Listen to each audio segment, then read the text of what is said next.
DPI is now, again, for the second time, dumbing down what success means. The Wisconsin DPI changes the goalposts once again, and don't tell parents that we are giving your kids higher status with lesser grades. They don't want your children to be literate. They don't want your children to know math.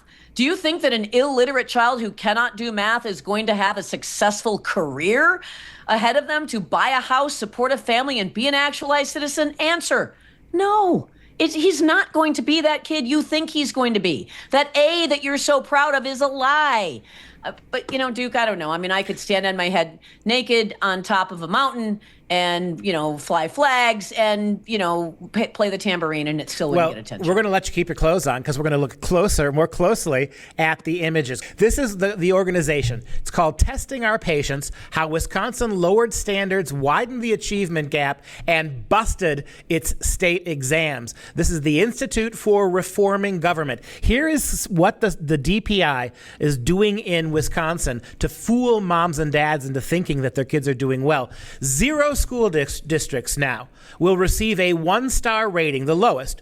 They're not going to give them to anybody. Not even chronically underperforming districts like Milwaukee. Can't get a failing grade no matter what you do. Number 2. Low poverty schools under 30% will overwhelmingly receive 4 and 5 stars, even when they're missing the mark, just because they're poor. How about this? Standards that could have raised expectations were watered down at the last minute, and the final cut scores. 49 out of less than 50% gives you 2 stars. If you get 60%, a D minus, you get 3 stars.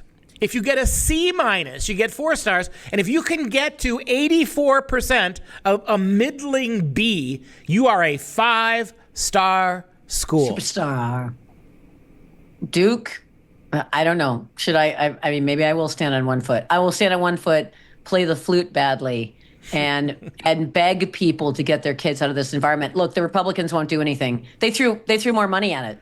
They threw I forget how many million more dollars at the schools.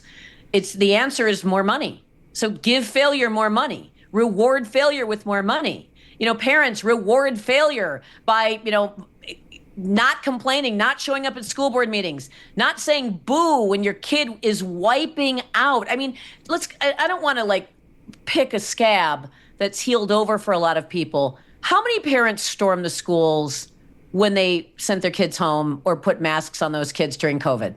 How many parents objected? Some. The vast majority just let their kids be ruined, their education be ruined. They got mad about it, some of them. Some of them made excuses. Some of them, tried to just go along to get along. But not very few people bothered to say anything.